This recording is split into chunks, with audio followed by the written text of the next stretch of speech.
Welcome to TORAH Talk. I'm your host, William Hall, broadcasting live out of Kingsland, Texas, USA, with episode number 104, I believe, or 106, or 125, who cares? Good times with Rabbi Tovia Singer. Rabbi, welcome back to the show, sir. It's a pleasure, as always. How are you, sir? Yes, it is. Very good. I'm in the holiest land. You sure are. You sure are. And you're a very holy man in a holy land, so that's good. It's a good shidduch. Absolutely. Awesome. Well, it's been a while. It's good to be back in the studio with you. I know the viewers out there are hoping that we will kick this phone line open so they can start calling in. Give me a second here. I thought I had this set up. So I guess it's been about 4 weeks now. 4 weeks off for both of us, really, for all of us. So what's been occupying your time for the past 4 weeks or so? I've been wondering, why is it taking 4 weeks? Why is it taking so long? What's taking this man so long to get back? What's been going on? I had the opportunity to do a wedding in Australia. I was in the U.S. on my grandson's birth and bris, and I'm in Jerusalem right now, launching a tour of the Holy Land. So I'm very excited about that. I mean, nice. That's amazing, and getting to see my grandchildren here in the Holy Land, that's very, very special. It's like this place really spins at a very high level, and very, very intense. To imagine reading scripture and then walking where the prophets preached. Mm-hmm. That's very, very exciting. Yeah, it's very intense, for sure. Absolutely. Mm-hmm. Well, I know it's been, for sure, it's been busy on my end. What's taken me so long is we've had, fell a little bit behind in work, and so I had to play a little catch-up. Had a couple jobs that literally had me sleeping away from home for 3 or 4 days at a time. Mm. And it was very, very tiring, but that job has officially been closed, and I'm hoping that this week will begin our every other week cycle again. So for a while. And some more good news, Rabbi, yes. And to the viewers out there, at least it's the beginning of some really cool news, is my wife and I... You're pregnant? Now, how did you know? Am I showing really? Is it that noticeable? I mean, a little bit. I didn't want to say, but it's a bit tall. Yeah, I'm expecting actually a building. We actually went and picked out a building for the studio.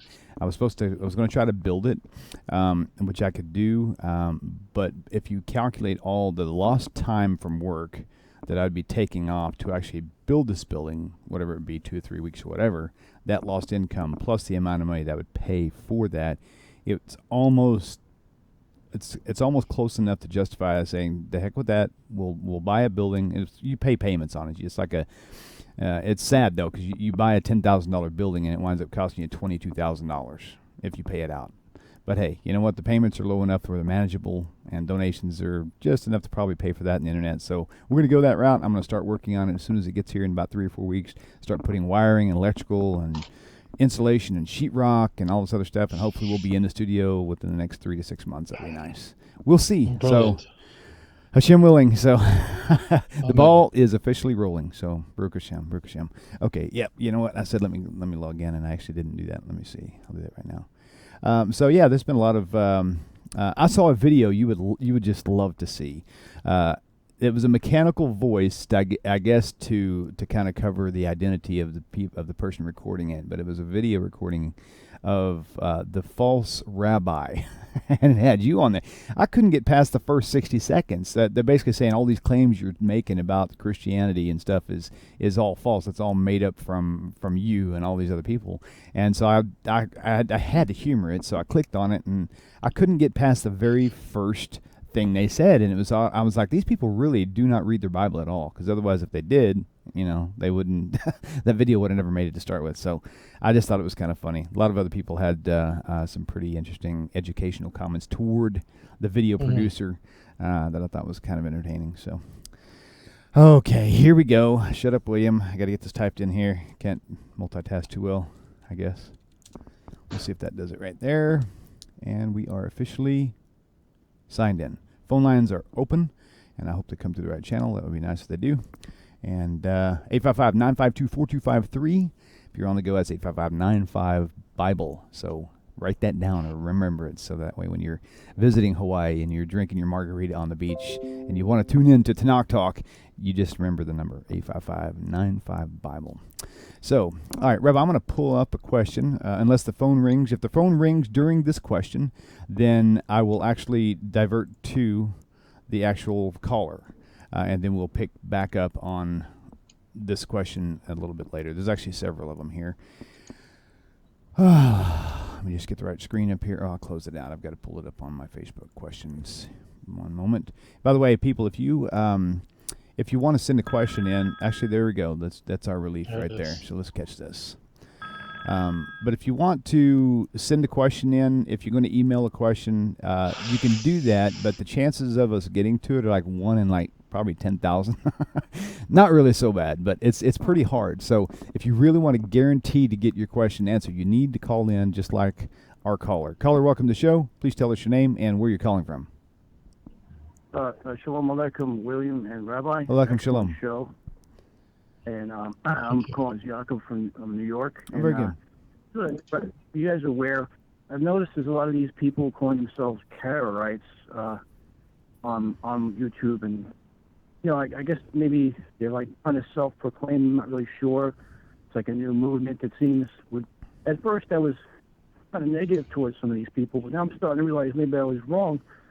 They're not doing a Avodah Zarah, worshiping idols or anything, and they're a little confused, but they're kind of on the right track with certain things, but they kind of go off on anti-Mishnah, anti-Gemara, Talmud, shtick they do. But they're kind of like Ben Noach in a sense, but I guess they reject everything the rabbis say. That's they go into that. Are you guys aware of that? Seems like it's getting popular now. I think it's a good thing. So you're saying that that being a Karaite is becoming more popular? Is that what you're saying? It seems that way. It seems like a lot of people proclaiming themselves as Karaites. Right. They're not really aware of the history and, how the Rambam considers them Zadukim, Sadducees. They're kind of heretical, but in a sense, they're kind of getting their foot in the door in the right direction. Not Messianics. They're trying to read the Tanakh in their way. And I'm trying to be nice to them now and show them information rather than be negative to them now. And I don't want to, be rude or condescending to any of them. And it seems like maybe it's a sign of Mashiach, like they're rejecting the New Testament, of course, and reading Tanakh. I mean, what's your guys' take on that? I'll hang up and listen to it because I'm on a cell phone. Oh, sure. No problem at all. Hey, that sounds great. Thanks for the question. Excellent show and good luck. Hey, William. Yes. We built we're contractors here, and we built a small, really nice office out of a sea container. Believe it or not, it sounds crazy, but a 40-footer, very secure, and we wired it with lights and put walls inside, and it became like a little office that's secure, and it might be an affordable way to build a cool studio for a minimal amount of money if you look into it. That's really cool. If we're on Facebook, you should send me some pictures. I'd like to see that. Now, I say fortunately, unfortunately. It's actually fortunate. We've actually already got the building secure, and it's going to be delivered here in about 3.5 weeks. So we're moving forward with that. But I would love to see what you've done with the sea container.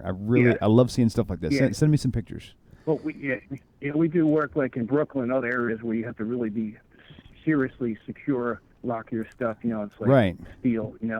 Right. You can sawzall windows and watertight, and you can move them. Hey, I like it. And I know you guys hopefully you didn't get hit by that flood down there, God forbid. But, yeah, no, we're good. But hey, I'll hang up. Okay, brother. Excellent Thank you. Guys. Thank you. I'm gonna. Okay, take care. Thank you. Shalom. Hey, Rabbi, just real funny, really interesting thought. Not funny, not disrespectful, but something I'm curious along with him. It's my question is it better to be someone who's atheist, or is it better to be a Karaite? And I say that because I know kind of what part of the answer is going to be, but I wonder that because some people really do disrespect Karaites completely, and show them no respect. And I'm thinking, so anyway, just take that and shape that however you will, and take your time, have fun with it. Yeah. So let me think here. The Karaite movement, we don't. There's no way to do a thing where is one worse or better than another. you can't mix apples and oranges. The Karaite movement began essentially in the early Middle Ages by a man named Anan ben David, who, and it began with like anything, with a political fight, disagreement over who should be the Reish Galusa. And the Reish Galusa means who should be the exilarch. And you're going, well, what is that? Well, as it turns out, after the temple was destroyed, there was still a Babylonian leadership. There was still a Jewish leadership among the children of Israel, of those who are descended from the house of David. And there was a disagreement of who should head that. And when the question of who should be the next person in charge was put to the test, the person who thought he should be the next person that was not assigned that sparked a schism among the children of Israel that began essentially in Babylon in the period called the Gaonim. And the period of the Gaonim is a period that's after the Talmud was complete in the 6th century and before the period of the Rishonim, and let's say the 10th century, late 9th century, early 10th century. Now, I'm not a spokesperson for the Karaites, but the Karaites, the authentic, when I say authentic, it means people who sort of trace themselves back to that movement, assert that there is no oral interpretation of the Torah, there's no oral law, and that all there is to the Torah is what is written, or the Jewish scriptures. Traditional Judaism, they would call us rabbinite or rabbinic Judaism. Christians would call me, because I'm an Orthodox Jew, that. It's probably not meant as a flattering statement, but we'd call it traditional Judaism. The Torah was given to Moses, of blessed memory, and it was accompanied by an oral tradition. And you go, well, what does that mean? So, for example, the Torah says, the Torah gives us headlines. Torah indicates that you can't kill an animal in any way you please, but rather, Deuteronomy chapter 12, verse 21 conveys that you must slaughter the animal in the manner that I have shown you. Well, as it turns out, if you take a Tanakh and you shake it all you want, you'll find nowhere where this information is conveyed in how you're supposed to slaughter an animal. So we have the headline in the written Torah, and the oral Torah gives us the details of how it's supposed to be done. It's through a process of shechita. There's there are all kinds of laws of how an animal is properly slaughtered. How do you remove the blood? The Torah says you're not allowed to consume blood. What does that mean? What is the proper way to take out blood? You can't take out every drop of blood. That's not possible. So you have to take out enough blood where you're allowed to consume it. How do you do that? The Torah says you're not allowed to eat fat. What fat is it referring to? It certainly can't mean all kinds of fat. So the Torah gives us the headlines, but the oral Torah tells us how to apply this. In Leviticus chapter 16, we are told, and other places, that on, let's say, Yom Kippur, the Day of Atonement, the day, the Sabbath of Sabbath, Shabbos Shabbosim, that it says you should afflict your soul. And incidentally, the Torah says if you don't afflict your soul on Yom Kippur, then a person will be cut off. It's spiritually a capital offense. Now, the question obviously has to be raised is how exactly do you afflict your soul? So, as it turns out, the Torah never says, there is no way where the Torah indicates how you should do this. Now, it is inconceivable. One may say, if someone denies the Oral Torah, like the Sadducees, some people assign the Sadducee movement, really called the Tzedukim, also sparked by a personal political vendetta. It's always this politics of who's going to be the head, and it's this personal vendetta that sparks these schisms.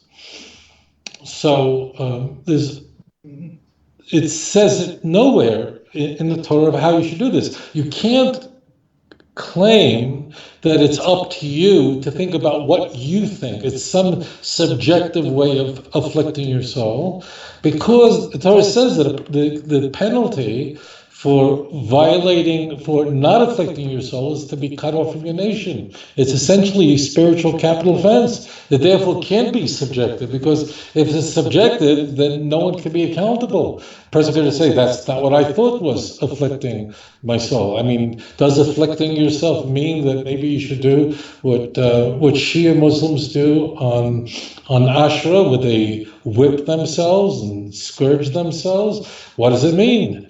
The Torah tells us on the Sabbath day you cannot do any kind of work. That's a capital offense if you violate Shabbos. The Torah really gives us almost no information of what does malacha. There's a very unique Hebrew word. It doesn't. What does that entail? What is work? Because if you ask a physicist what work is, so you could just pick up a fork and knife, and that does require work. But as it turns out, that's not a violation of Shabbos. But what is work? You could pick up a chair on your back and carry it around your house. Well, that's a lot of work, but it's actually no violation of Shabbos. So there has to be some objective standard of what this work entails. And as it turns out, there are 39 categories of work. We are told, what I'm conveying to you is, so that the Karaite movement denies that there was any oral information conveyed to the children of Israel through Moses of blessed memory, our great teacher. But if in fact that is the case, the problems are so monumental that it becomes impossible to keep the Torah.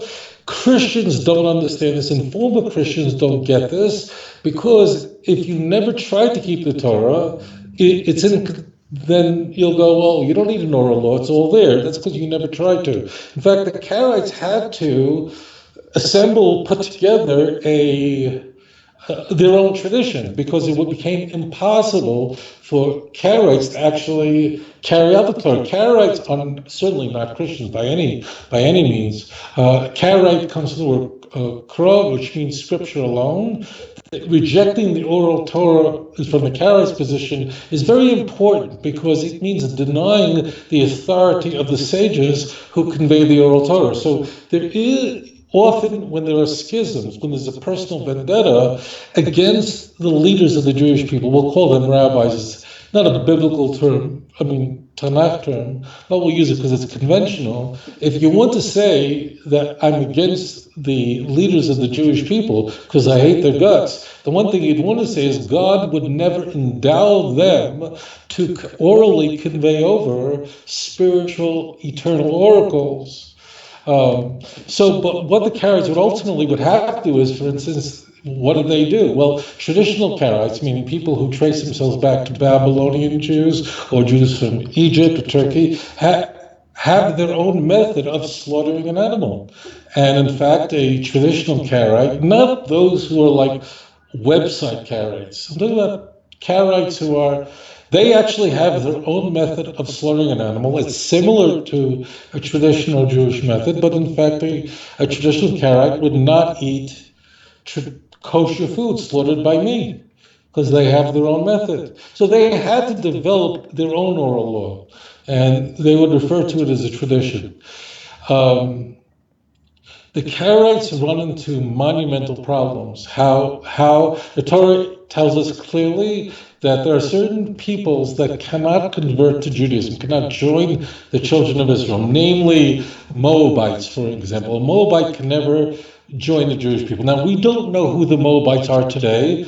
I'm not going to go into the history of why there was a mass world homogenization, but we'll assign it to the Assyrian Empire some 2,700 years ago, their policy of conquering nations and then transferring populations. That's how the 10 tribes got lost. That's how the Samaritans entered Israel. But the key point is that at the time previous to Isaiah, you had the northern kingdom. So as it turns out, the Torah says you could not a Moabite could not join the congregation of Israel. Well, Ruth, as it turns out, the great-grandmother of King David, was a Moabite.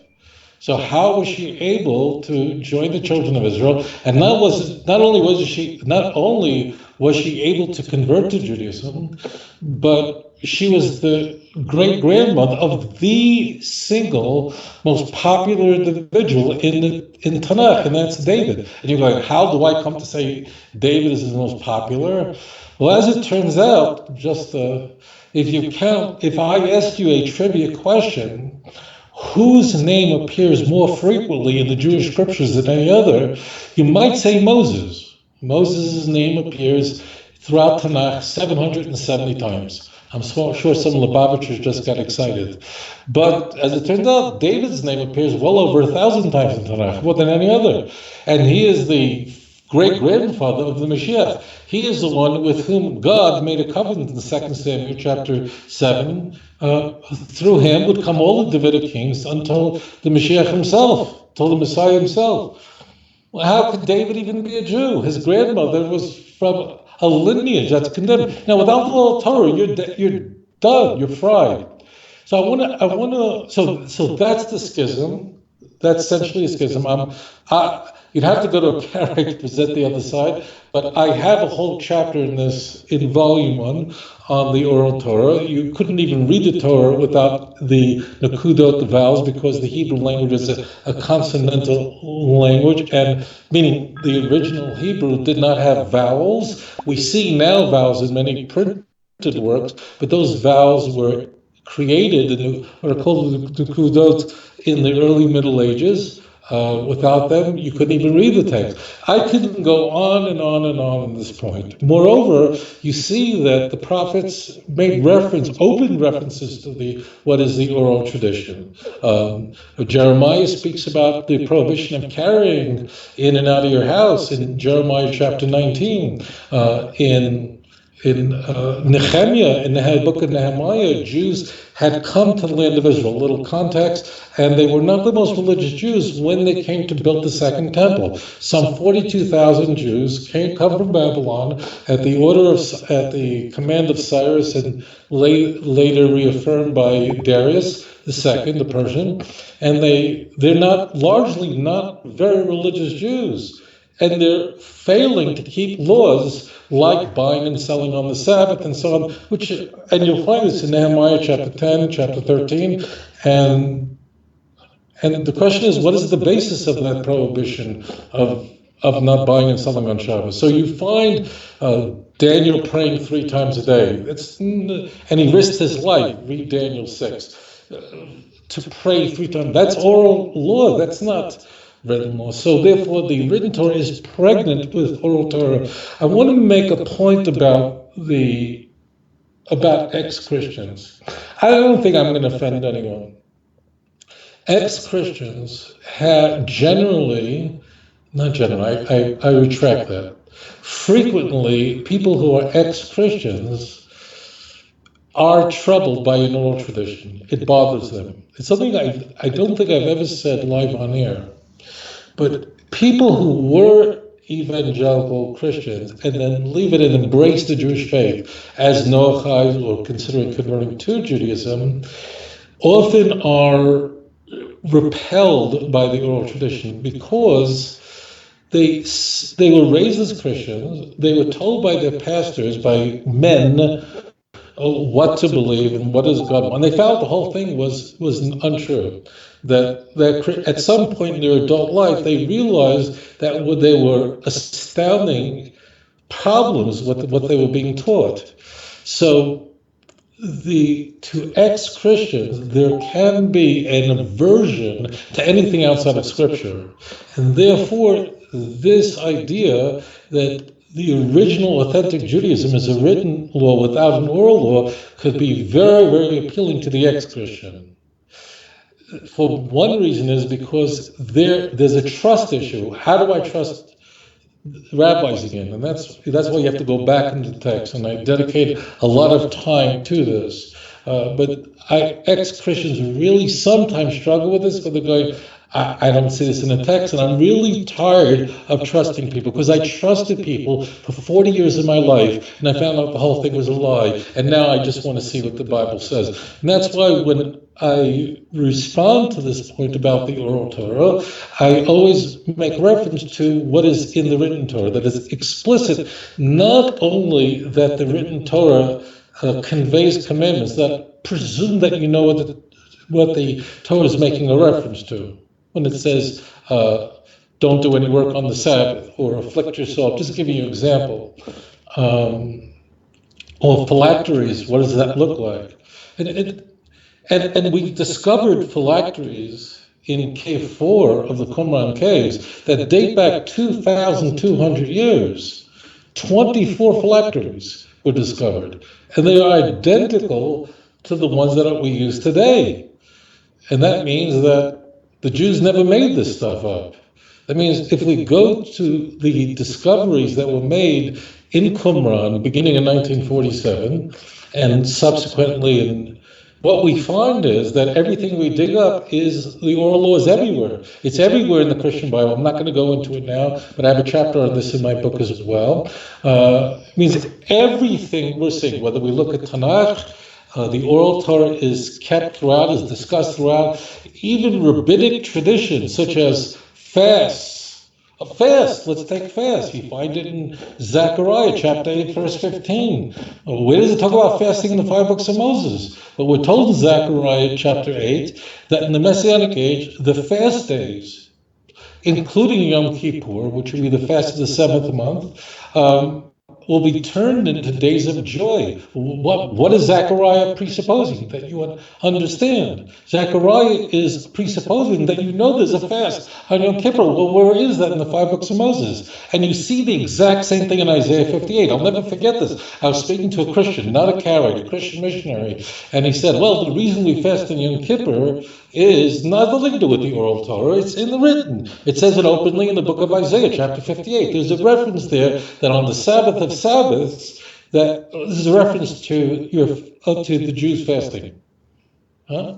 Now, in the context in Isaiah 58 is that Isaiah is being called to make his voice like a trumpet to criticize the children of Israel because they were keeping these fasts, they were doing these things, but there wasn't the social justice, the balance wasn't there. But so Isaiah makes reference to fasting on Yom Kippur. So this Christian said to me, there's our source for it. So I asked him, tell me something. Isaiah lived roughly 600 years after the Torah was given at Mount Sinai. Okay? It means from Mount Sinai, roughly 3,300 years ago, to Isaiah, roughly 2,700 years ago. That's 600 years. So did the Jews fast during those 6 centuries or not? And he stood there, and I had this look because he understood the problem. And he had to say, of course they did. Isaiah was referring to something. So the question is, on what basis did Jews fast during the days of Joshua? On what basis did Jews fast during the period of the Judges, which predates Isaiah? The answer has to be based on an oral law. So what I'm showing you is not only by inference, and not only by the fact that it's impossible to keep the written Torah without knowing the oral Torah, I'm showing that explicitly that there had to be an oral Torah. It also, of course, the schism of the Karaites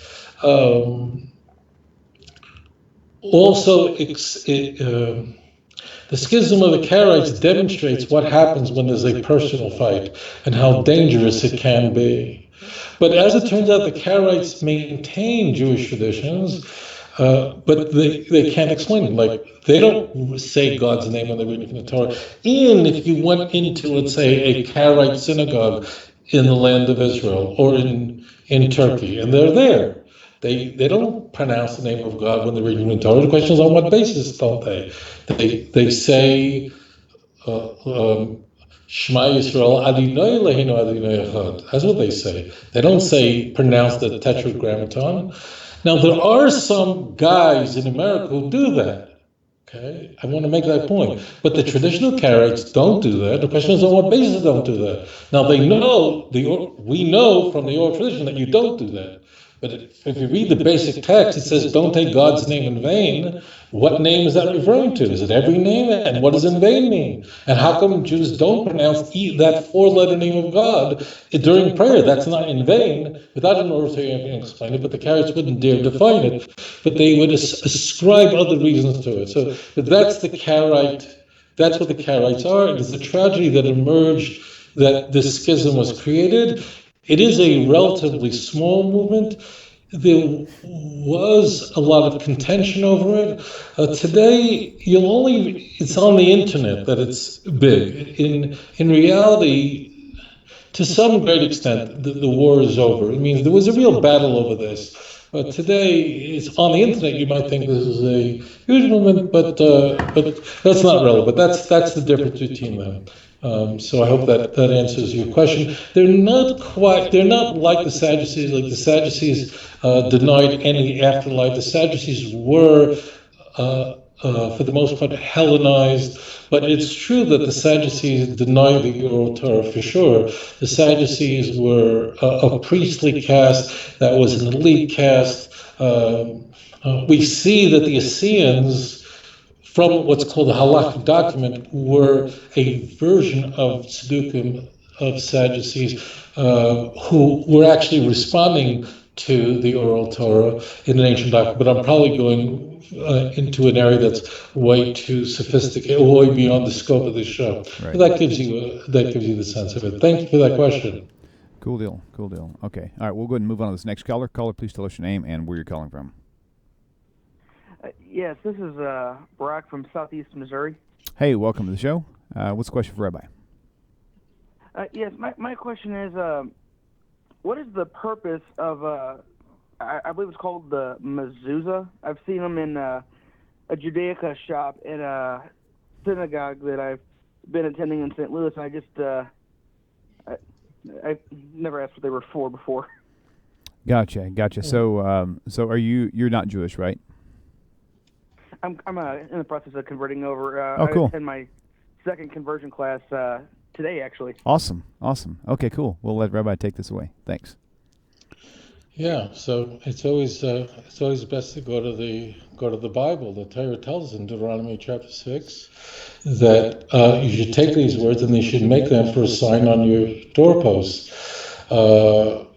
So that's what a mezuzah. Mezuzah is one of the 613 commandments, where the Torah tells us that we have to, that we must take these words. This is the Shema. It includes a number of passages, and the Torah says that you should teach your children about that when you get up and go and it says you should bind these words to your arm and between your eyes, and then the Torah says,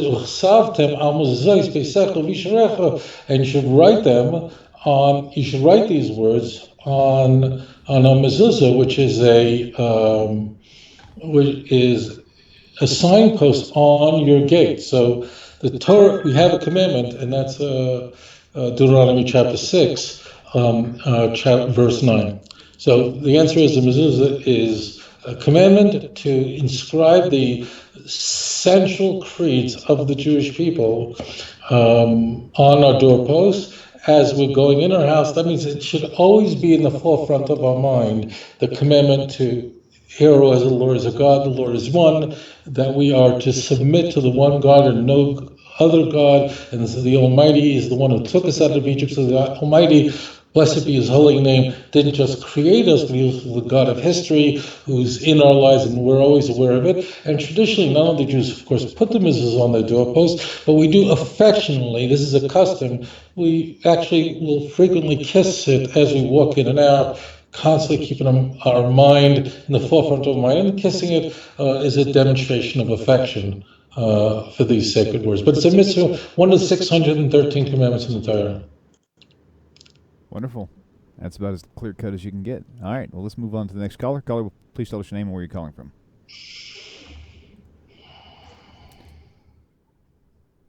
Caller, are you available? Can you hear us okay? Hello? Yep, there you go. You are live on the air. Please tell us your name and where you're calling from.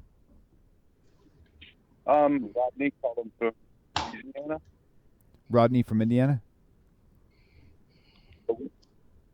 It's coming through a little garbled a little bit. I don't know if you're on speakerphone or maybe in a bad signal spot, but go ahead. Rodney from Louisiana. Rodney from Louisiana. Yeah, that's much better. Thank you. What's the question for Rabbi? Yeah, I have a question. I kind of mentioned it on the chat. Is Yeshua or JC a form of golden calf? Maybe that was created in the early year or something. When they was waiting for Moses to come back down from Sinai, they created the calf. And I was wondering if the people growing anxious in the first century, this is kind of a way golden calf to. Sounds like you do have a little bad signal. I think we got the gist of the question, though. Is the Jesus of the New Testament, or Yeshua, is he sort of like the golden calf type of a worship thing that's going on? Is that basically your question? Yes, it is. I mean, I see it that way. I agree. But let's see what Rabbi says. Right. Thank you. Hey, you're welcome. Thank you, Rodney. All right, take care. Shalom. All right, good deal. So I've never been asked that question before. So that alignment. So is Christianity the golden calf? And you're talking about the Jesus of the New Testament. Yeah, is it? Okay. The golden calf occurred because the Jewish people were very, very connected to Moses. You have to remember that when the Jewish people witnessed the sea collapse on the Egyptian army and the bodies came on shore, they said, "Vayiminu b'Hashem u'b'Moshe avdoi," the Torah says, and they trusted in God and Moses, his servant. Moshe Rabbeinu became so important to the children of Israel that it became worrisome to Moses. In fact, if you look at the Ten Commandments, as God is conveying these eternal oracles in Exodus chapter 20, what was happening at Mount Sinai, people would die. They were hearing God's voice. They were seeing something.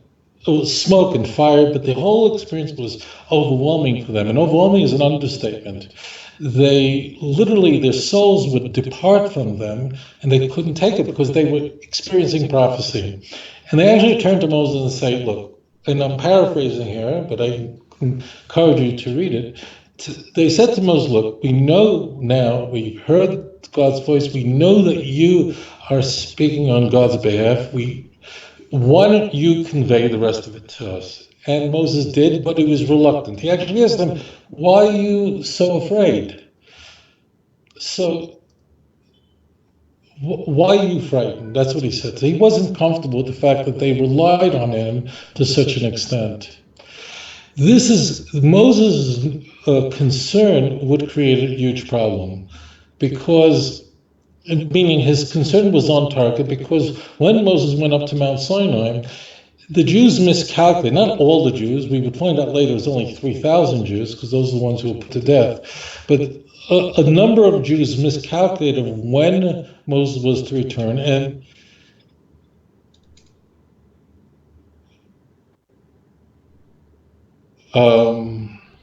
just one moment, I apologize. Are you having trouble hearing me? You know what?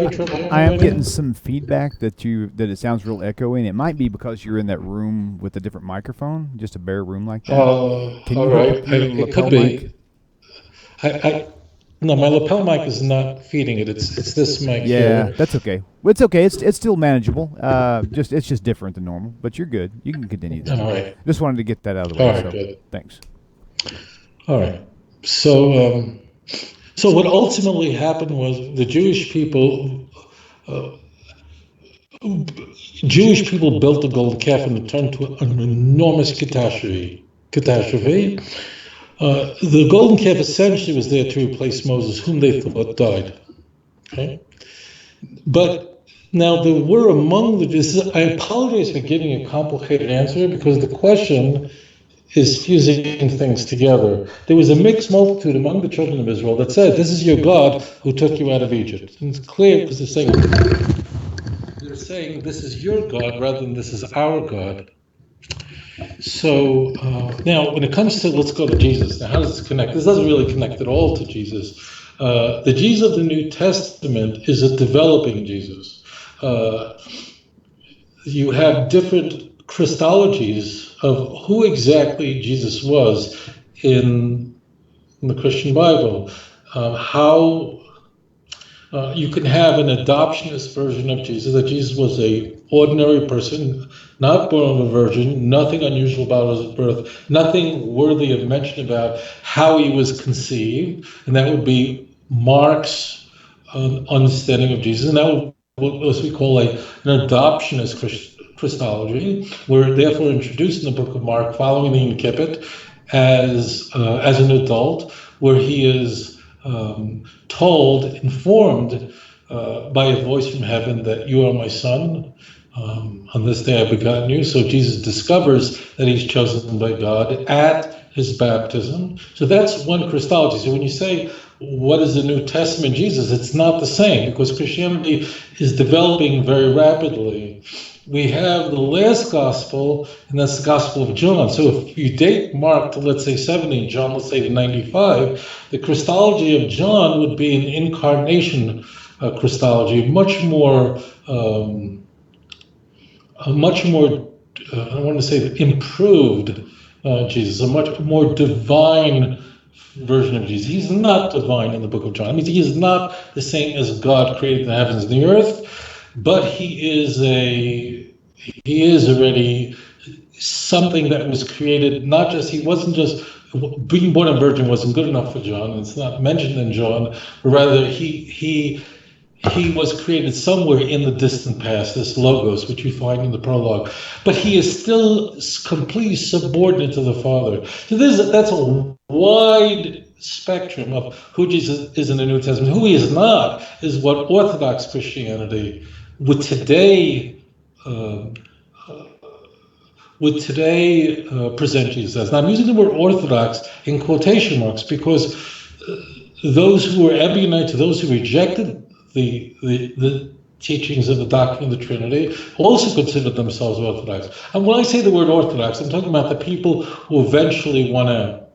So today's Christianity is full-blown idolatry, meaning that almost all Christians, not all, but almost all Christians are either Trinitarians or they embrace some form of modalism, which means that the God, the Father, and the Son are just the same thing without a distinction of persons. But the key point is that Jesus is fully co-equal with the Father in some way or another, based on a formula that would emerge out of the Council of Nicaea and develop further, but what we would call the Nicene Creed. Now, you won't find the Nicene Creed anywhere in the Christian Bible because they didn't think about it yet.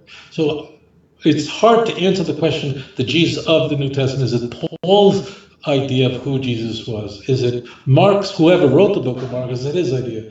But it is clearly in the Christian Bible, no matter which gospel you're looking at, Jesus emerging as something that has nothing to do with the concept of the Messiah in Tanakh, and something that's emerging as a son of God, but not a son of God in a traditional Jewish sense, rather in a Greek sense, which means, in essence, Mark will make a big deal about this, in essence being a representative of God and a divine representation of God. In Romans chapter 1, Paul will convey very sharply, that's an early doctrine in the Gospels, that Jesus became the Son of God at his crucifixion and resurrection.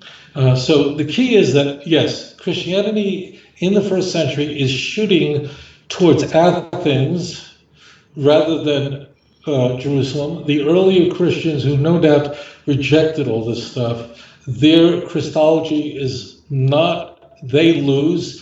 The Christologies that are incarnation Christologies are winning. Paul certainly is winning the day. And ultimately, at the second century, you have Tertullian early 3rd century now, who would coin the term Trinity, Latin Church Father from Carthage, and then the church would go into battle over exactly how divine Jesus was. So the answer is it's an idolatry that is developing as we would expect to, because it's a man-made religion, and therefore you have augmentations and amendments and amendments and amendments as the constitution of Christianity is changing. That's what we'd expect. The Torah doesn't change. God is not a man that he would change his mind. He's not a mortal that he would relent. 1 Samuel chapter 15, verse 29. Because he's not a man. So Right. Judaism is a stable frame.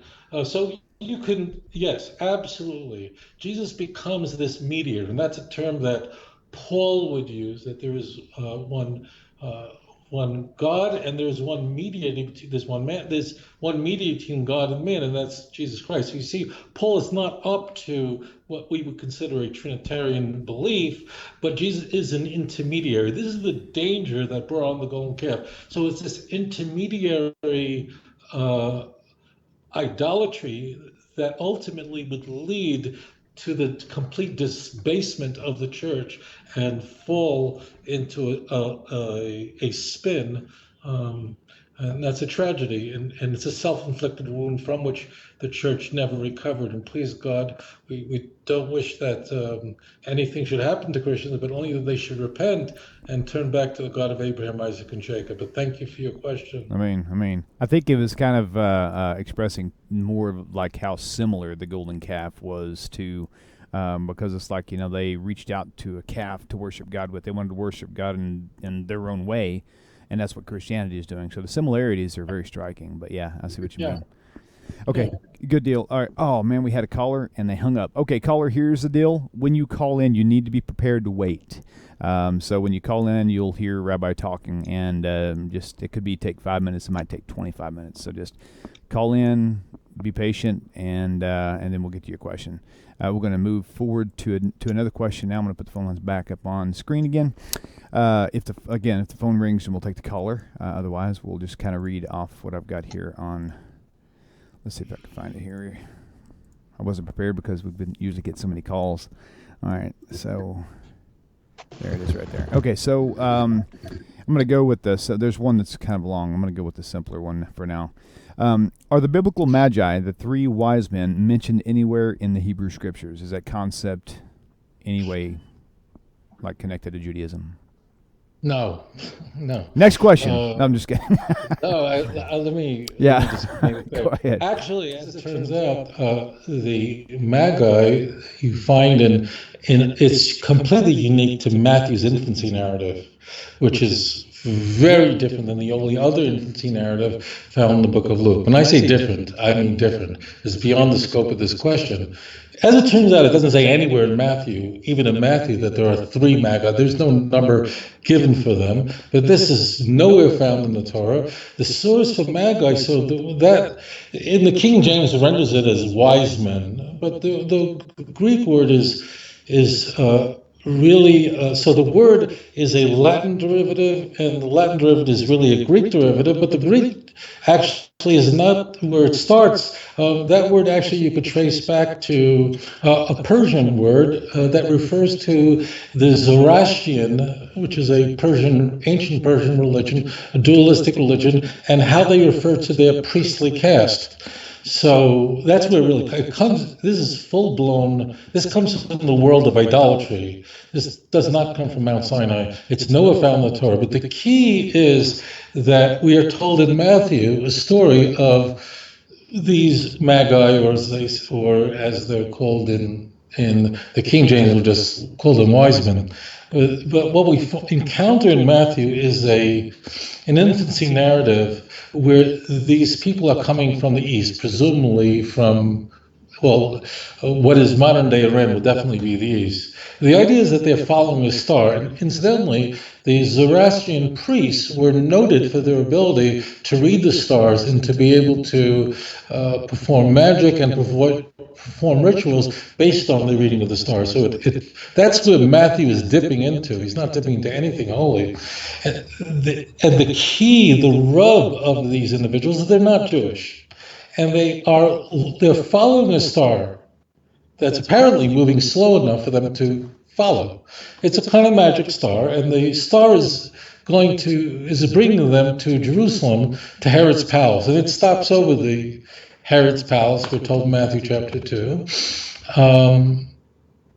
which I always found interesting, because if you looked at a starry night and you saw a star, you'd ask yourself, what house is that star over? But what Matthew, the author of Matthew, has in mind is some magical star. And the wise men, or the Magi, ask Herod, where is the Messiah supposed to be born? Where is the Messiah come from? Herod, of course, doesn't know, but he knows that his scribes are aware of this, and that's when we get to famously Matthew chapter 2, verse 6, which is where they are informed by the scribes, by the Jews, the knowledgeable Jews, that in fact the Messiah is to be born in Bethlehem. And a passage from Micah 5:1 and the Christian Bible 5:2 is quoted. And I use the word quoted in quotation marks, italicized with neon lights, because the text has been shattered, been ripped to pieces. Matthew misquotes, as he does in all of his fulfillment of the citations, the original passage, and he shaves off the end of the verse. It's beyond the scope of this show to go into that. It's a different show on a different question, but the key is the text was molested. There's no other way to describe it. But the key is that Matthew wants to have Jesus born in Bethlehem. And the reason for it is not because it says that in Micah, as a Christian would be taught, but because David himself was from Bethlehem, and he and Luke both wanted Jesus to be born in the city of David, the city where David was born. They each would use a different plot device to make that happen, a completely contradictory plot device. The key is that they then head off following the star to Bethlehem, and the star then hovers over the home of the newborn baby Jesus. Matthew's infancy narrative doesn't include a barn, doesn't include a manger, because Matthew's infancy narrative has Joseph and Mary come from Bethlehem. So it's over the home of Jesus.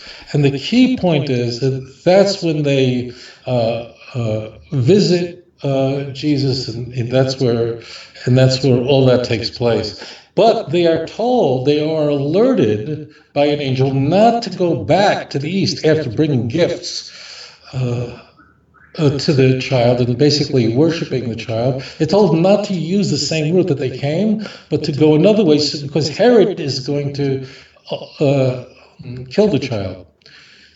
And they go back through another route, and they're gone. They disappear from the story. They're off the stage of Matthew's theater.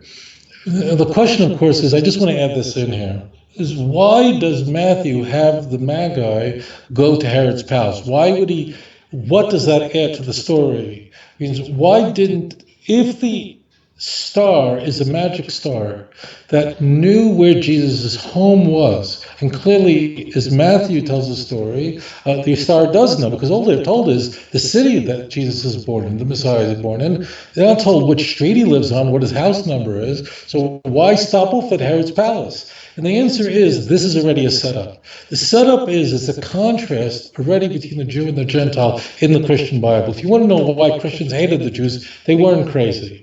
The New Testament poisoned their minds, and this is already set up in the infancy. Look at the contrast between how the Jews, or the representative of the Jews, deal with Jesus, and how Gentiles deal with Jesus. Whereas the Gentiles, these Magi, whoever they are, these clearly non-Jews, when they discover the Messiah, the infant Messiah, they worship him and bring gifts and adore him. The representative of the Jews, Herod, wants to kill him. That's the key. That's the setup. And this is the setup for the crucifixion, because only in Matthew's Passion narrative, now we're moving 26 chapters later, only in Matthew's Passion narrative, when we introduced to Pontius Pilate's wife, who has a dream and discovers that Jesus is completely innocent of any charges brought against him. Pontius Pilate and his wife stand squarely against the hordes of Jews who are also again trying to kill Jesus. So I want to take this question further. So the term Magi, its derivative, literally is the word structure actually is Persian, then Greek, then Latin. Okay, that is not just about the word. It's the story. Whole story is completely of pagan origin. It's really a Persian origin that you would have such people. They were very important in the Zoroastrian world, and it would emerge as very important in Greco-Roman thinking as a result. But it was borrowed, not invented in the Greco-Roman world. But the key point is they are the setup, because they're the innocent Gentiles who ultimately come down on the side of Jesus, just like later on Pontius Pilate and his wife, the innocent Gentiles, come down on the side of Jesus, whereas the hordes of angry, Christ-killing, God-killing Jews are calling for the death of Jesus and saying these toxic words, for which the Jews will pay a very heavy price for. We take his death upon us and our children. Only found in the book of Matthew. So what I'm showing is not just what the word is and its origins are. It has nothing to do with the Torah. There's nothing sacred about it, because it doesn't come again from Mount Sinai or Jerusalem. It comes from Persia. It comes from modern day Iran, Zoroastrianism, which is a very significant dualistic religion that still exists, but it has nothing to do with Judaism. Okay, very good, cool. All right, we're going to move on to another question. We're going to keep going back until the phone rings to the written question we have in by text. So I'm going to start reading this off. This is a little bit long, but it's a really good point regarding the LXX. Okay, so I'm just going to read it verbatim, start to finish. This is from Charles. From Houston. Rabbi Tovia, thank you for being thorough and scholarly in your approach. How much better the world would be if there were more rabbis. However, I love the howevers. However, isn't there a bit of license being taken on your part to say that the Christian Bible went back with bleach to change Isaiah 7:14 to read virgin, when the much older pre-Christ Septuagint is where this translation originates? In case readers are not aware, the LXX Septuagint is widely regarded as the oldest and most accurate translation of Tanakh by objective scholars, especially since the revelation of the Qumran scrolls support the LXX against the much newer Masoretic text. In fact, the Jewish historian Josephus joins all other historians in declaring that King Ptolemy gathered 6 Torah scholars from each of the 12 tribes, 72 in all, hence the name LXX, and separated them into private rooms for the purpose of individually translating Torah into Greek, and that the miraculous result being that each translation was exactly the same. This indeed is a verifiable miracle of the power of Hashem to protect and preserve the accuracy of his sacred instructions, Torah. And in that translation, Isaiah 7:14 reads, God himself will give you a sign. Behold, the virgin will conceive and bear a son, and shall call his name Emmanuel. God is with us. For indeed, it is no sign at all for a young woman to be found pregnant and to give birth to a son. May we allow the word of God to reveal itself to us. Wow, that's a pretty in your face. You don't know what you're talking about, Rabbi. Let's hear your answer. Well, this person, in a sense, answered his own question, but may have not realized that. I think the viewers first need to understand what the point that's being made. Matthew and Luke, out of the 27 books of the Christian Bible, will assert only those two books in the Christian Bible will assert that Jesus was conceived miraculously and born in Bethlehem. But the key is the virgin part. whereas Luke discusses Jesus being born of a virgin in his very elaborate infancy narrative, Matthew will do what Matthew typically does, and that is he will, in a very graphic sense, say that he will use what's called a fulfillment citation, which means Matthew, specifically referring to Matthew chapter 1, verse 20, and culminating in verse 23. That's our key. That's the key passage. Matthew says the fact that Jesus was conceived to a virgin, this is not an accident. This is not an arbitrary event. Oh no, it was foretold in the prophet. Foretold that in fact, and here's verse 23, and it says, and Matthew says, "Behold, the Lord of his own will give you a sign. Behold, a virgin shall conceive and shall bear a son, and they shall call his name Emmanuel," which means God is with us. Now, if you have any Christian Bible that has footnotes, cross-references, it will always cross-reference this to Isaiah 7:14. Stop for a moment. This passage does not exist. This passage was mistranslated, and it was not a mistake. It wasn't a whoops. It wasn't that whoever came up with this just misapprehended what the text says. This was a deliberate mistranslation of the Jewish scriptures, because the key words here, namely a virgin, we'll talk about that word, is found nowhere in the Jewish scripture. There is no such passage in the Jewish scriptures, and the word virgin, a virgin is somebody, the word virgin, there's only one way to say virgin in Hebrew. When I say Hebrew, I'm speaking now both the biblical Hebrew and modern Hebrew, and that's betulah. There is no other way to convey virginity, certain virginity.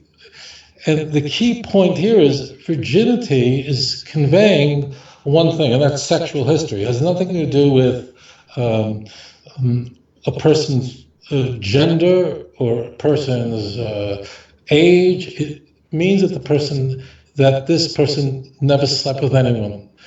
That's what the word means. The word in Isaiah 7:14 is the word alma, which is the feminine version of the word elam.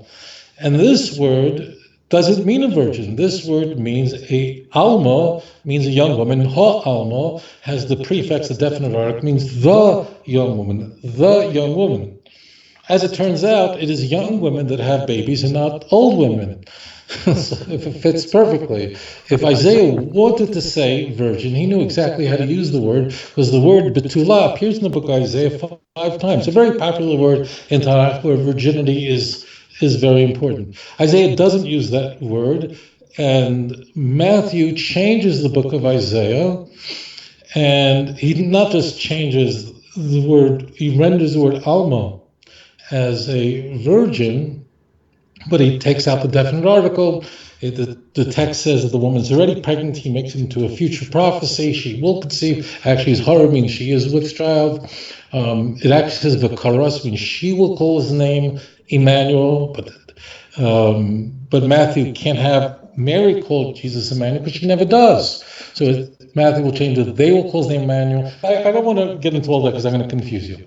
Now, what do Christian Bibles do? So traditionally what Christians' Bible do is, here's where they abandon the Hebrew, and in Isaiah, in order to make sure that Matthew, the author of Matthew, doesn't look like a criminal, a spiritual criminal who manipulated Jewish scriptures, they have to get rid of all the fingerprints. And in order to do that is in their translations, typically, not all, but in the King James, and certainly going back to our Vulgate of our good friend Jerome, all those translations are going to, in Isaiah, put in the word virgin, so that Isaiah 7:14, the Christian Bible, will comport with Matthew 1:23. So a Christian who's looking at the Christian Bible, at his Bible, will go to Matthew 1:23, and then can go right to Isaiah 7:14 and go, oh, it's the same thing.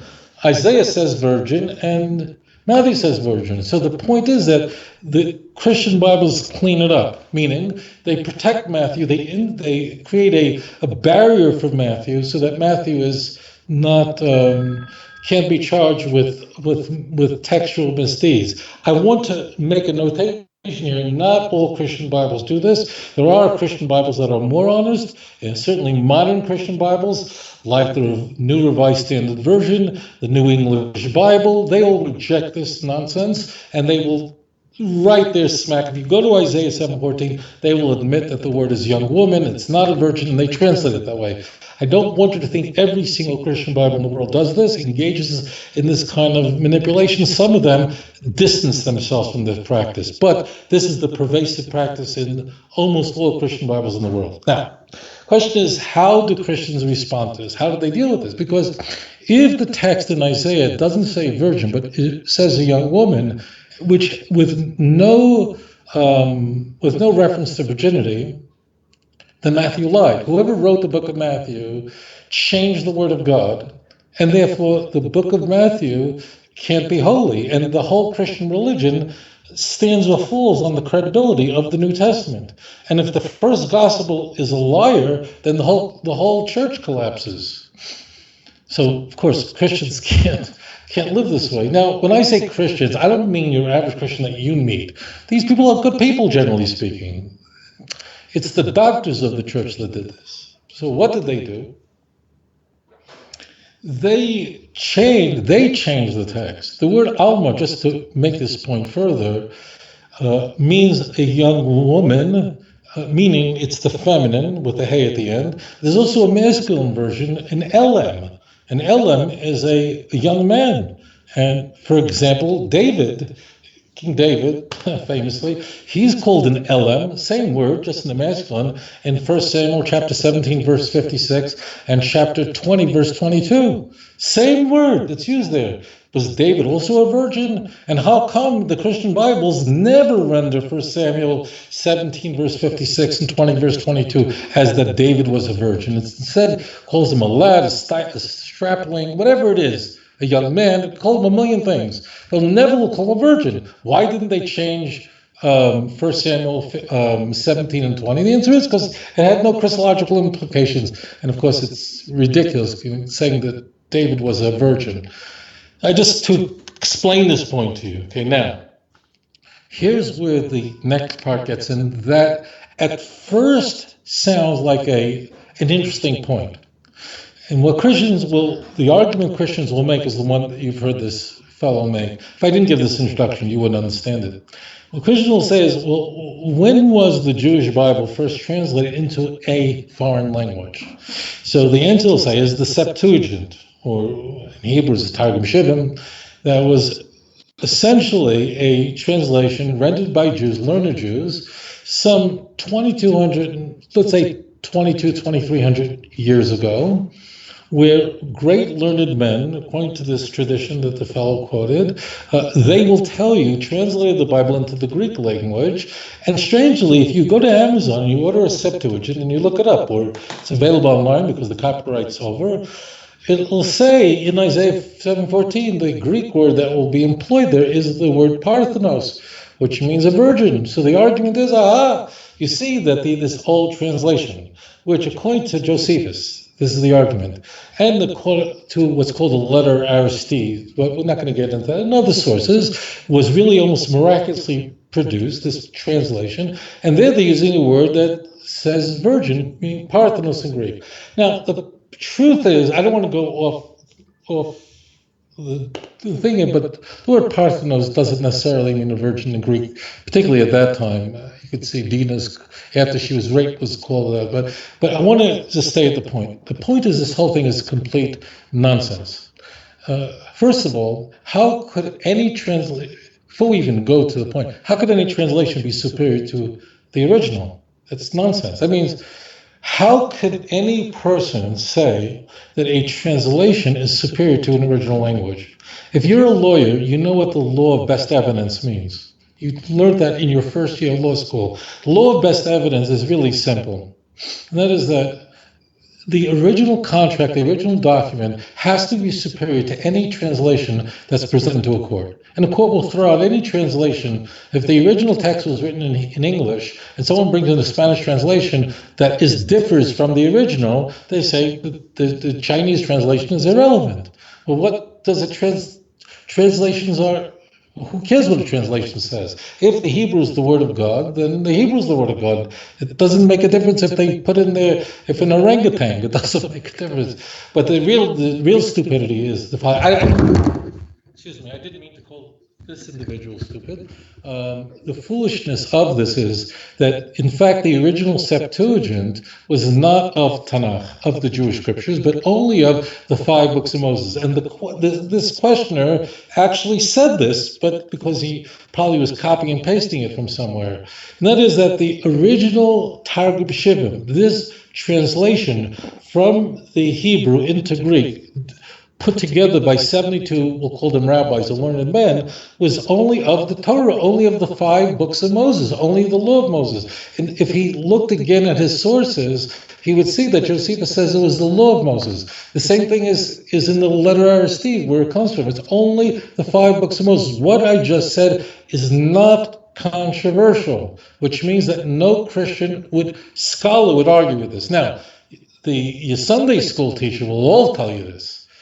If you're a Christian, of course, they will all just say, "Oh, they're according to the Septuagint." Well, why would the Holy Spirit, who's whispering in Matthew's ear, why would God be quoting from any translation? But the Septuagint was only the 5 books of Moses. The book of Isaiah is not a part of the 5 books of Moses. The book of Isaiah comes from the part of Tanakh that's the prophetic part, and therefore, the book of Isaiah. There was no original Septuagint. Now, later on, here is the rub where everyone gets confused.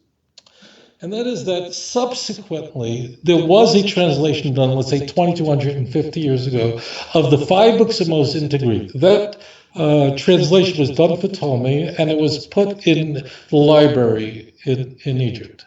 That what's really today called the Proto-Septuagint was destroyed. We don't have it. If you have that Septuagint, you're a very wealthy person. No one has it. It's gone, except we have quotes from it in the Talmud and Tractate Megillah 9a and b, where the Talmud gives us 14 quotes from it. But it's only the 5 books of Moses. No one disagrees with this point.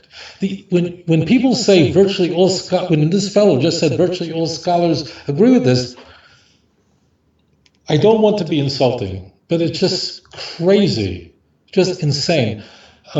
No scholars believe this. This is only common. This is like Christians believing that Jesus was born December 25th. Only, that's stuff you learn in Sunday school. But no Christian scholar would ever stake out that claim. And most Christians would concede that December 25th is based on the festival in the ancient world of the winter solstice. So no scholar believes this. The original is the Hebrew. And in fact, the whole point of, I won't say the whole, the most important aspect of the Dead Sea Scrolls, the thing that is, there are many reasons why the Dead Sea Scrolls are important to us. The Dead Sea Scrolls were discovered. It was a series of discoveries that began in 1947 when a Bedouin named Muhammad Adib threw a rock and discovered these scrolls, and then subsequent caves were discovered with all kinds of scrolls and fragments and so on.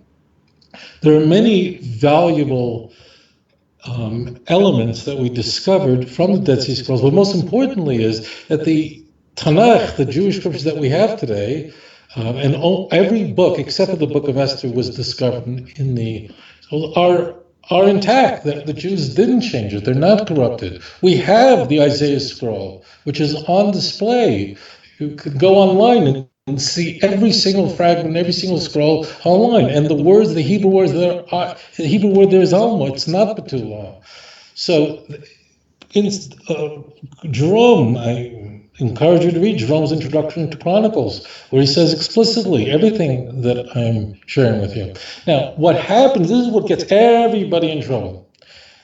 After the loss of that Proto-Septuagint, the 5 books of Moses, so subsequently Greek translations are going to be rendered. After all, the Greek language was the lingua franca, was the not quite what English is today, but in the empire it was the big language. So of course, for people who are not literate, the Bible will be rendered into Greek, and certainly it will be done for Christians. Christians are not going to.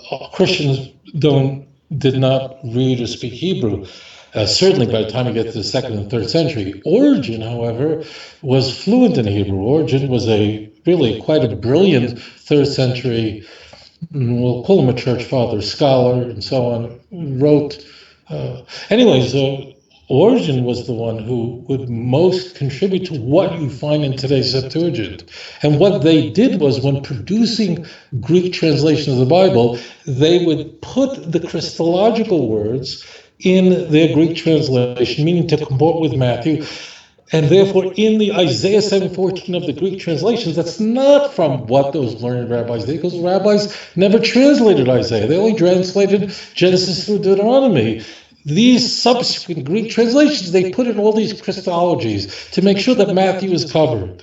But here is the problem. The problem is they didn't call it Origen's translation. They didn't call it, this is the translation of Lucerne. They didn't do that. They said, this is a Septuagint. They used that original term. So the term became genericized. Every subsequent translation was called the Septuagint, and given the inscription LXX, which is 70, meaning referring to the 70 or 72 rabbis that originally translated. So all the Greek translations that would follow were given this name. And the term became, every Greek translation was called the Septuagint. Now, but the Septuagint that we have in our hands today is a Christian product. Everything I'm telling you, you will find in any introduction to a Septuagint you buy from any bookstore. Nothing I've sent to you is controversial. It is controversial in a Christian high school. It is shocking to kids because they're not taught this. But every Christian scholar, real Christian scholar, knows what I'm saying. And every introduction to any Septuagint you buy on Amazon will say this in the introduction. There's nothing I'm saying that's like Singer somehow invented this to make Christianity look bad. But translations can't be better no matter who translates. You have the original. The original says Alma. It doesn't say Besua.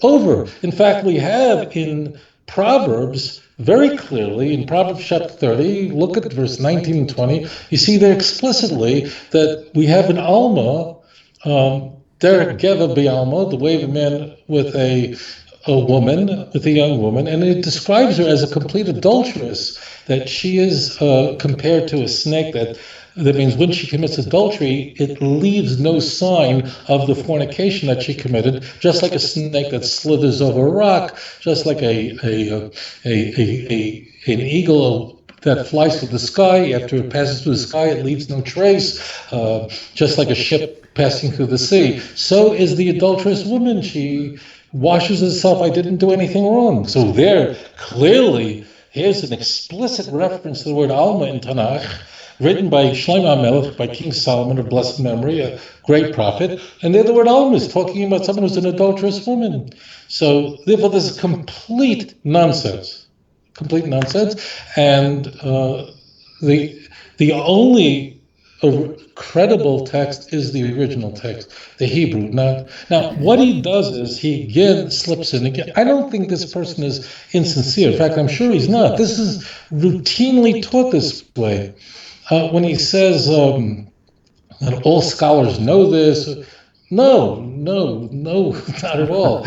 The original Hebrew is what's important, not translation. One other point he mentioned I want to toss out the window. He said, what kind of sign would there be if it was a young woman who conceived and had a child? Because the text says,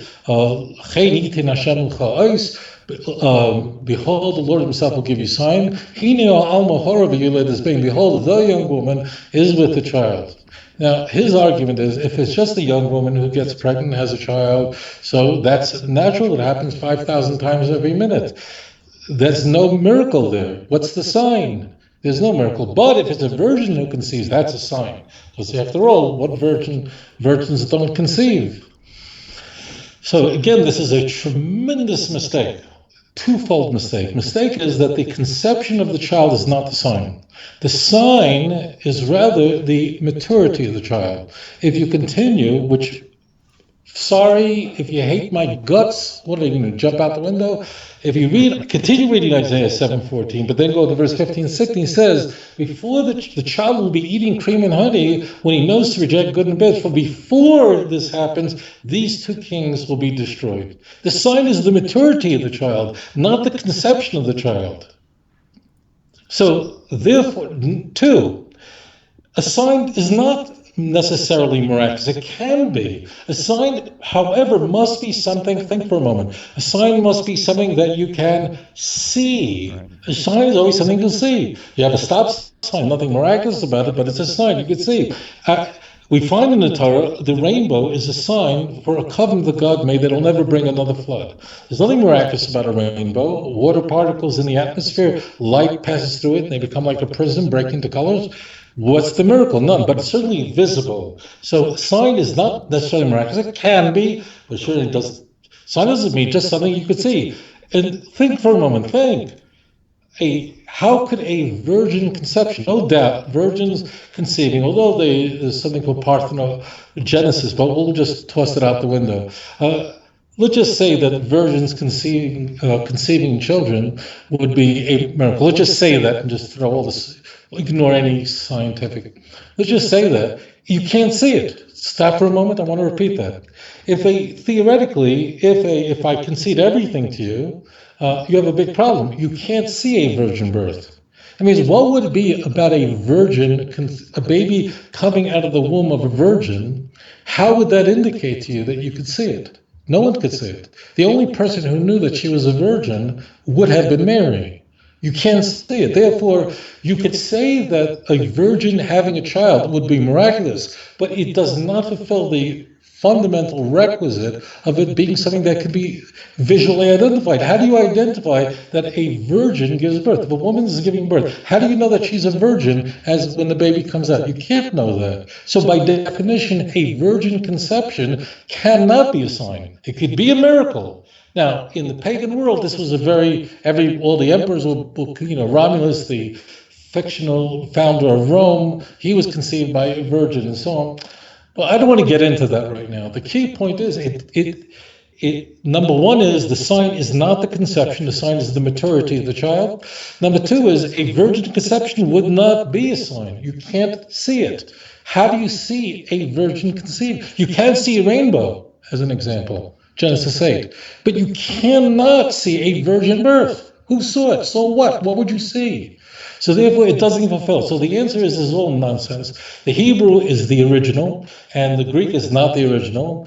As it turns out, I show in my book in volume 1 that even of the 5 books of Moses, what in today's Septuagint is not the original from the original Septuagint. I demonstrate because only the quotes in the Talmud, only 2 of them are extant in today's Septuagint. There's actually a variety of sources for the Septuagint of today, but it should not be called a Septuagint. And that term, calling today's Greek translation a Septuagint, is what fools them because they think there's only one Greek translation, and that's the Septuagint done 2,250 years ago, and this is complete nonsense. And then you have to ask the question, I would pose this to any thinking Christian. You must think about this for a moment. You have been taught to believe, and if I'm wrong, then I don't know what universe you come from. You've been taught to believe the book of Matthew is a holy book, divinely inspired, and whoever wrote it, or no, you've been taught that Matthew, a disciple, wrote it. That Matthew didn't write it from his own head, but the Holy Spirit inspired him to write it. Well, why would the Holy Spirit be going to a Greek translation? Why, if Matthew was a prophet and a disciple of Jesus, and he received the oracles of his book that makes up his 28-chapter book, came from God, why would God go, hold on a moment, I forgot Hebrew, I haven't written a book in 500 years, let me look it up.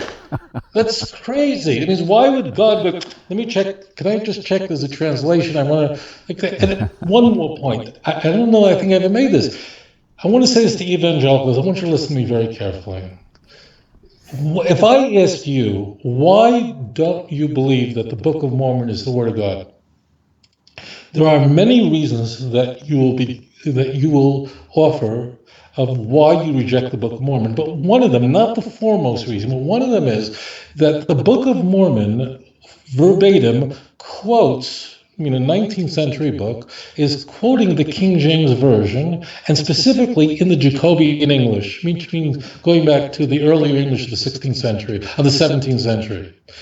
And multiple chapters, straight King James in the Book of Mormon. And you evangelical Christians correctly and rightfully mock Mormonism for this and say, what kind of idiot would believe that the angel Moroni would convey to Joseph Smith somewhere in the United States the Jewish Bible in the King James? Why would an angel be speaking in the King James using a Jacobean English? What? How's that possible? That's obviously nonsense. Obviously, Joseph, this whole thing is nonsense. So you're smart. I don't mean this in a way that is derisive. I'm sorry if it sounds that way. Obviously, I care about you, and that's why I express this. So you know that this makes no sense, that an angel Moroni would quote more than 20 chapters in the book of Isaiah alone, word for word, in the Book of Mormon, and you therefore know that the Book of Mormon can't be from an angel, because why would an angel from God be quoting a King James Version? And this is, this, you've been taught this. No, why, and that's right, you're right on the money. No angel of God would be speaking would be quoting a King James.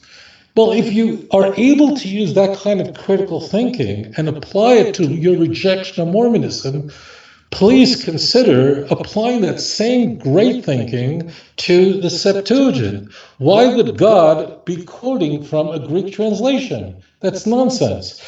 God would be quoting from the Jewish scriptures, as he does in the prophets, quoting from the Torah directly, not from some Assyrian or God knows whatever translation. So that's all nonsensical. So it doesn't say it. The Septuagint is only the 5 books of Moses. The sign is something you could see. It's not the conception of the child, and therefore, and no scholars believe this. Yes, the kid growing up in Alabama believes this. They're told this. The Septuagint is never mentioned in the Christian Bible. Matthew never says that this is a quote from the Septuagint. There's no source for this in the Christian Bible. But Christians will have to come up with this response, because if Matthew mischaracterized what Isaiah conveyed, which he did, that means that the book of Matthew is a book that is completely corrupt, and then the whole credibility of the church collapses along with the book of Matthew. And this is the only way to rescue the book of Matthew was by creating a fictitious translation of the book of Matthew, or a corrupt translation of the book of Matthew. An original has to be superior to a translation by any means. But thank you for that question. Right, wonderful. That is such that's probably one of the greatest topics, I think, of the entire Christian Bible, is that whole Isaiah 7:14 thing, because there's so many variances of things that they have overlooked, and just really are totally unclear on. So that's really cool. Okay, so we're going to before we take this next caller, it would do me well for my own benefit, so I don't forget. I want to bring up your 2-book volume set. I know he gets bashful when I do this, but it's okay. I'm going to do it anyway. So Rabbi's 2-book volume set, you can still get at Amazon, Amazon.com. I'm going to try to pull up his website, too. I want you to see. Some of you haven't actually been to Rabbi Singer's web. Whoa, okay. That's what you'll hear when you go to Rabbi Singer's website, apparently. Let's see, which screen is this? This is screen capture. There it is right there. Okay, cool. So on your screen right now, you'll see the website for Rabbi Tovia Singer. If you don't have the audio for the 2-volume book set, you can't buy it anymore. Maybe we'll be able to at some point, but right now it's out of print. But the 24 CD set that goes so well with these books, you can find the actual audio files free on his website by going right here where it says free audio. Click on free audio. And as soon as this thing responds, you can go down and you can see, let's see, well, this thing won't scroll for some reason. Here we go. There it goes. Okay, so like right here, you can see all these titles here. What are we doing wrong and they're doing right? All these titles you're going to find in the 2-book volume set. Okay, and so what you do is when you're reading your book, you go to whatever volume you're in, whatever chapter you're in, look for the corresponding titles, and you want to listen to these audio files along with the book. That's not a reading of the book; it's actually an explanation of what's written in the book. So you're getting double the information. If you haven't done this before, you're really, really missing out. It's like watching a 3D movie with one eye closed and no 3D glasses. That's the best way I can actually express it. So outreachjudaism.org, and then also his other website, toviasinger.tv. It's really, really awesomely laid out.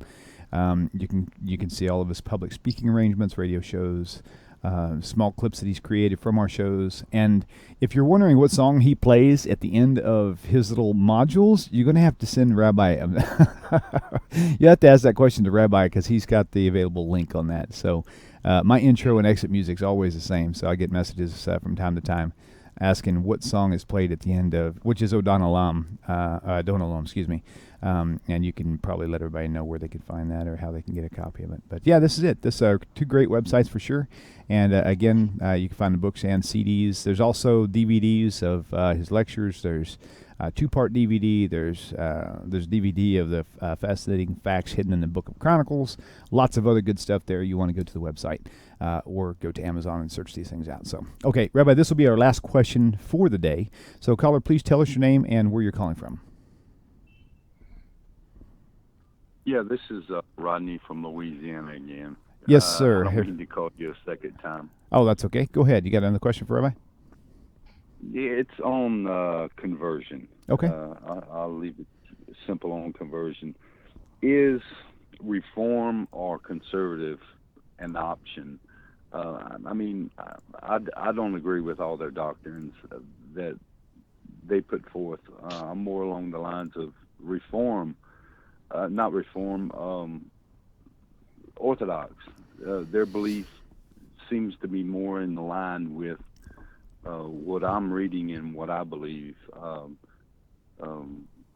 That's mainly my question: is a conversion other than Orthodox? Is it valid? Is it recognized? Is it valid? Recognized by whom? Hello? Recognized by whom, Rodney? You're asking, is a reform or conservative conversion, are they recognized? Recognized by who? Well, I shouldn't say recognized. Are they a good, valid conversion? I should say. Gotcha. Are they, that's good.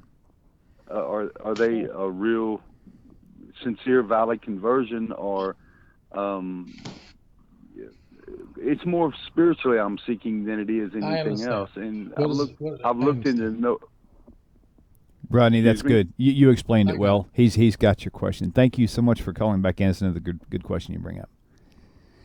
All right, my friend. Shalom, shalom. Take care. All right, Rabbi, take it away. All right. So let me explain what happens when someone converts to Judaism. They are going through the process that people who are born Jewish went through at Mount Sinai.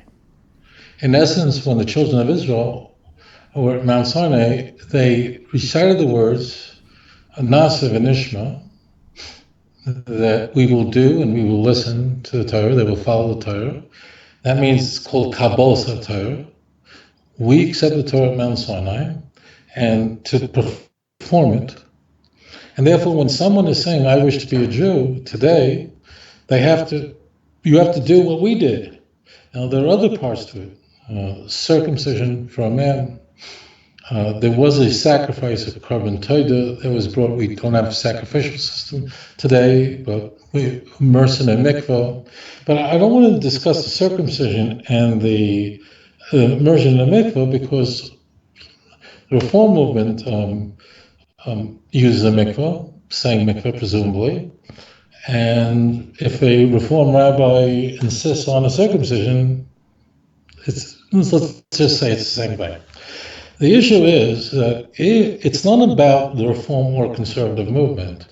It's about if a person is converting, did they accept upon themselves the keeping of the Torah? And when they said this, that they're going to keep the Torah and observe it and it's from God, did they say it before a a court of 3 judges who believe this. And the problem is today that it's not against the conservative movement, and many reformative rabbis are very fine people, but the problem is that in the Reform Movement's seminary in Cincinnati, Hebrew Union, in the conservative movement's seminary in New York at JTS, for example, they teach documentary hypothesis as truth. That means that the Torah wasn't from God, that Moses did not write the Torah, and that the national revelation at Mount Sinai did not occur. Certainly the Reform movement. There are some conservative rabbis who are traditional, and I want to make a caveat here. I know a few Reform rabbis personally who are very traditional, who do believe this, but they are way the exception. So therefore, in a Reform conversion, it's not about who's in charge or who has power. The problem is that the Reform movement has completely rejected the notion that the Torah was given by God at Mount Sinai to Moses, the written Oral Torah, and that it's binding, all the mitzvahs are binding on the Jewish people. The Reform movement doesn't teach that. They will certainly say certain commandments they should keep, and they do, but other commandments they have jettisoned entirely. And a Reform rabbi will tell you this. I mean, this is not like some conspiracy thing. And in truth, that the young rabbis today in the Reform movement were really great kids in the Reform movement who often grew up in NIFTY, the Reform Movement's youth organization, and went to camps, and they were the best kids and so on. And then they went on to be Reform rabbis. And this is what they're taught as absolute fact, that there was no national revelation, that there really was documentary hypothesis. Means a lot of things, but very importantly, that the Torah is not 3,300 years old, given by Moses, but actually was written by different groups, EPJ, and a whole series of groups that basically stitched texts together that were authored much later. This is complete blasphemy. I don't know what else to say.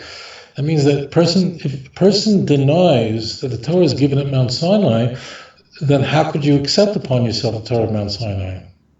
That's inconceivable. Now, one other caveat, and that is, there are people who go to Reform congregations who don't know anything of what I've said, and who completely believe the Torah is entirely holy and is from Moses. They believe it. They just have never been taught otherwise, so they have a traditional view. There are some. This does not represent the majority, but there are a few here and there. But in truth, if you're coming from a Christian world, evangelical Christian world, which believes that the Torah is from God, that has a traditional view that the 5 books of Moses was given by the Almighty, blessed be his holy name, to Moses after the Jewish people came out of Egypt, after the Exodus. So, but the rabbi doesn't believe that, and the rabbis are all taught differently, and therefore they espouse differently. And frankly, I'll say this, that what really, I'm sorry to say, I wish the Reform movement in their seminary, when they have their brightest and best, I wish they would at least say that there's a traditional view and this view. They don't even do that. That means this is taught as absolute fact.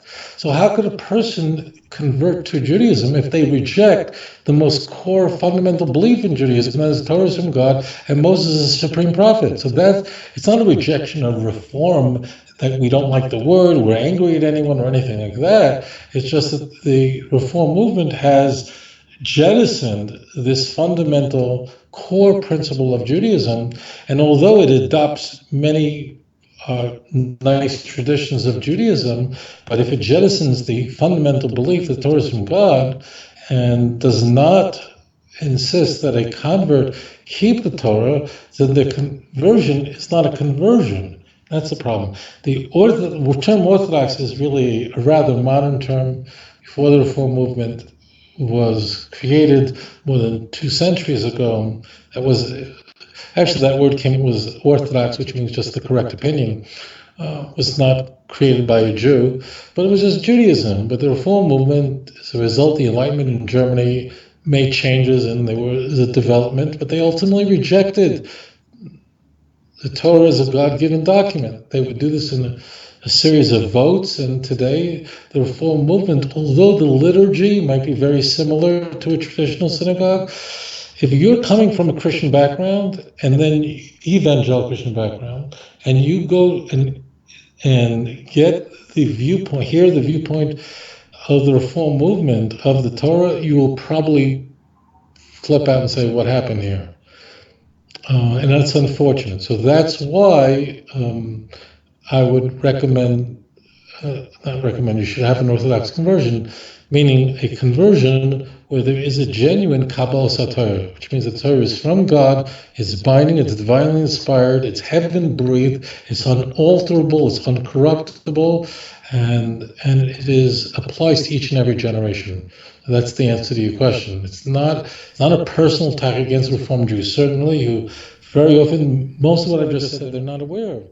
And there are some Reform Jews who are very traditional, not even aware of anything I've just said. But certainly, if you asked, there are exceptions. I have a very dear friend who's a Reform rabbi in the United States. I have 2 of them who are totally traditional. And they feel whatever it is that the Reform movement is their way of within the movement, it's fine. So it's not like the Reform movement says, if you believe a traditional view, they'll throw you out. It's like not North Korean Judaism, but in truth, the Reform movement rejects the divine origins of the Torah. The Torah was directly from that. Moses was Moses conveyed every message that God gave him word for word, and therefore that conversion is not valid, because the person who doesn't accept the Torah did not go through what the Jews went through at Mount Sinai a little more than 3,300 years ago. And let it be that the children of Israel will return, and the neshamas will return, because I want to just convey this point, and that is that if you really, really want to be a Jew, I will say to you that not only should you seek out conversion, we're not a proselytizing religion, but if you want to be a Jew, you shouldn't give up that pursuit.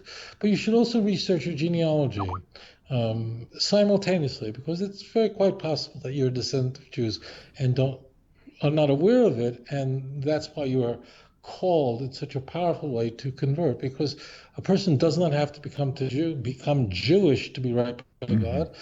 Ben Noach embraces Judaism as a faith, but doesn't join the nation as a people, and they have a place in the world to come, and they're right by God, and so on. So that's the answer to that question. I'm saying this in a sensitive way. I hope I didn't offend anyone, because there are so many Jews who are in the Reform Conservative movement who probably could take offense at this, and I don't want to do that. The people we're talking to today are not Abraham Geiger, they're not Elmer Berger. These people have long died.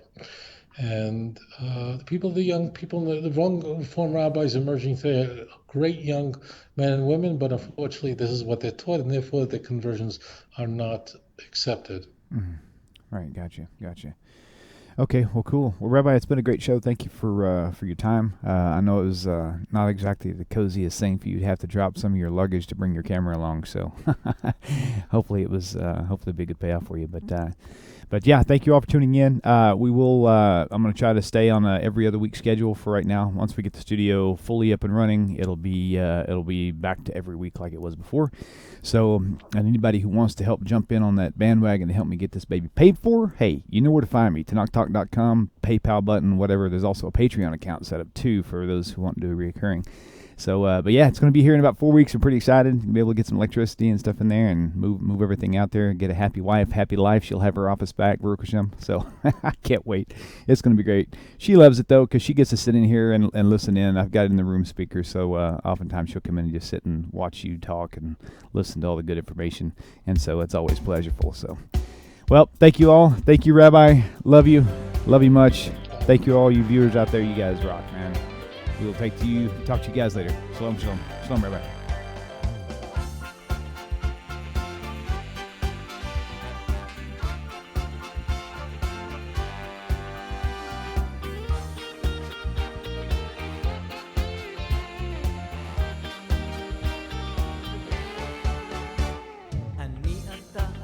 תמיד תמיד כולם ביחד, חשוב מכל חשוב והכרחי להיות ביחד. איפוק זו העוצמה, ויתור זו הגדולה, השאיפה והכמיהה. אני אתה אתם תמיד תמיד כולם ביחד, חשוב מכל חשוב